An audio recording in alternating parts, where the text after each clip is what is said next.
June 3 பார்த்தீங்கன்னா, தக்ஷிதாவுக்கு school reopen பண்ணிட்டாங்க. என்னால பெங்களூர் போக முடியல. கொஞ்சம் ஒர்க் இருந்ததுனால நான் வந்து அம்மா வீட்ல ஸ்டே பண்ணிட்டேன். இந்த சின்ன குட்டிய வச்சுட்டு. ஹஸ்பண்டும், அத்தையும் தான் வந்து பெங்களூர் போயிருந்தாங்க.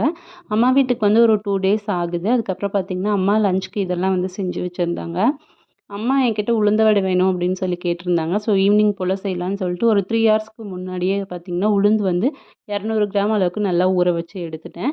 எடுத்துட்டு நல்லா வாஷ் பண்ணிட்டு ஒரு மிக்ஸி ஜார்ல சேர்த்து இந்த மாரி தண்ணி தெளிச்சு தெளிச்சு நம்ம வந்து நல்லா மையா அரைச்சு எடுத்துக்கலாம். டெஸ்டிங்க்காக இந்த மாரி தண்ணீல வந்து நம்ம அரைச்ச மாவ சேர்த்தோம்னா நல்லா மிதந்துட்டுருக்கும். அதுதான் வந்து நல்ல கரெக்டான பதம். நல்லா அரைச்சிருக்கோன்னு அர்த்தம். ஒரு 1 மணி நேரம் போல ஃப்ரிட்ஜில வச்சு எடுத்துட்டு, கட் பண்ண வெங்காயம், கொஞ்சமா சீரகம், மிளகு, கருவேப்பிலை, உப்பு சேர்த்து நல்லா கலந்துட்டு, சுட சுட இருக்க எண்ணெயில வந்து போட்டு பொரிச்சு எடுத்துக்கலாம். என்னடா உளுந்த வடையில வந்து ஓட்டை இல்லாம போட்டுட்ருக்காங்களே அப்படின்னு சொல்லி பார்க்காதீங்க. எனக்கு ஓட்டை போட சரியா வரல. ஸோ, அதனால வந்து இப்படி சுட்டேன். ஆனா டேஸ்ட் வந்து ரொம்பவே சூப்பரா இருந்தது.